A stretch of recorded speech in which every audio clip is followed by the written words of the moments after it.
ఓం నమః శివాయ. ఓం నమో నారాయణాయ. నరదృష్టి నివారణ కాళభైరవాయ నమో నమః. అక్షర తులాభార నవగ్రహ దేవతాభ్యో నమో నమః. హరి ఓం. మా ఛానల్కి స్వాగతం. చూస్తున్న వీక్షకులకు ప్రేక్షకులకు ప్రియ కాళభైరవ భగవద్బంధులకి స్వాగతం పలుకుతూ మమ్మల్ని ఎంతగానో ఆదరిస్తూ ఉండబడినటువంటి ప్రియ సోదర సోదరీమణులకు సనాతన ధర్మ సంరక్షకులకు సమస్త భగవద్బంధువులకి స్వాగతం పలుకుతూ అందరికన్నా ముందుగా హోలీ పూర్ణిమ శుభాకాంక్షలు. 1-3-2025 నుండి 15-3-2025 వరకు పుట్టినటువంటి వారందరికీ కూడా ముందస్తుగా జన్మదిన శుభాకాంక్షలు. గతంలో వివాహం చేసుకున్న వారికి వివాహ వార్షికోత్సవ శుభాకాంక్షలు. ద్వాదశ రాశుల్లో గ్రహ గమనాల్ని వీక్షింపచేద్దాం.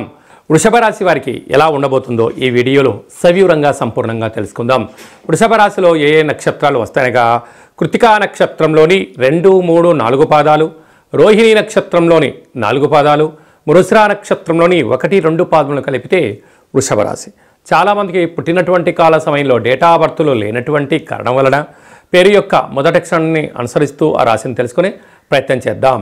ఈ, ఊ, ఏ, ఓ, వా, వి, ఉ, వే, ఓ అక్షరాల వారందరూ వృషభ రాశి జాతకులే. వృషభ రాశి యొక్క అధిపతి శుక్ర భగవానుడు. వీరికి రాశిలోనే దేవగురు బృహస్పతి సంచారం చేయడం, శత్రుస్థానంలో ఉండడం, పైన ఈ తెలుగు ఉగాదికి స్వాగతం పలుకుతున్న కాల సమయంలో చివరి 2 మాసాలు మాత్రమే అక్కడ ఈ దేవగురు బృహస్పతి ఉండడం వలన ఆవేశభరితమైన నిర్ణయాలు తీసుకోవద్దు. విదేశాలకు వెళ్ళాలని మీ కోరిక మంచిదే, కానీ ఆ దేశం యొక్క పరిస్థితులను, వాతావరణాన్ని, ఆ యొక్క చదువును, అక్కడ వెళ్ళాల్సిన పత్రాలు సక్రమంగా ఉంచుకొని మీరు విదేశీయాన ప్రయాణానికి ప్రయత్నం చేసుకోండి.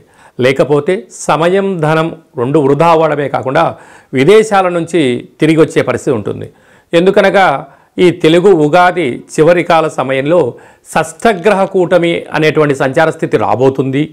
ఆ గ్రహదోష ప్రభావం వల్లనే ఈరోజు మనం అమెరికా లాంటి, ఇప్పుడు ఫ్రాన్స్, ఇప్పుడు రాబోయే అనేక దేశాలు కూడా ఒక 70-80 దేశాలు ట్రంప్ గారు ఏదైతే చెప్తున్నారో దాన్ని అనుసరించే సమయం ఆసన్నమైంది.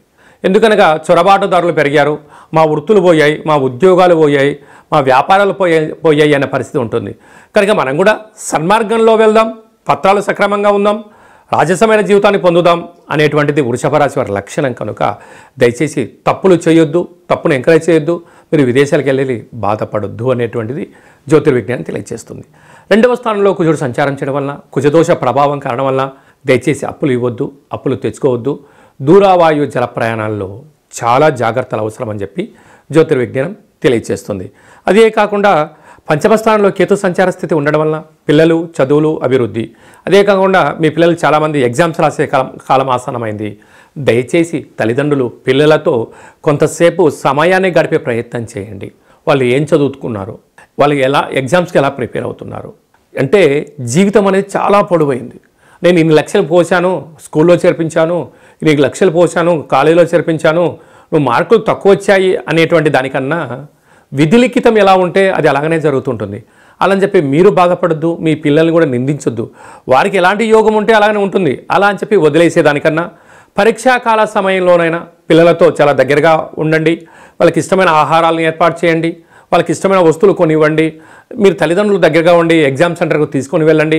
వాళ్ళు కూడా మనోధైర్యం చేత మంచి అక్షరాలు రాసి మంచి పాస్ అయిపోయి ఉత్తీర్ణత శాతం పెరుగుతుంది అని చెప్పి వృషభ రాశి వారు బాగా గుర్తుపెట్టుకోగలగాలి. అదే కాకుండా రాజ్యస్థానంలో 30 సంవత్సరం తర్వాత, ఏడాది తర్వాత రవి భగవానుడు శనితో కలిసి ఉండడం వల్ల స్థిర మార్పు, ఉద్యోగ మార్పు వచ్చే అవకాశాలు ఉన్నాయి. అలాగనే ఏకాదశ స్థానంలో త్రిగ్రహ కూటమి సంచార స్థితి ఉండడం వలన దయచేసి విందులని, వినోదాలని, ఆర్భాటాలకు వెళ్ళొద్దు. దీనివల్ల సమయం, ధనం వృధా అయిపోయి భవిష్యత్తులో అప్పుల పాలయ్యే పరిస్థితి ఉంటుంది.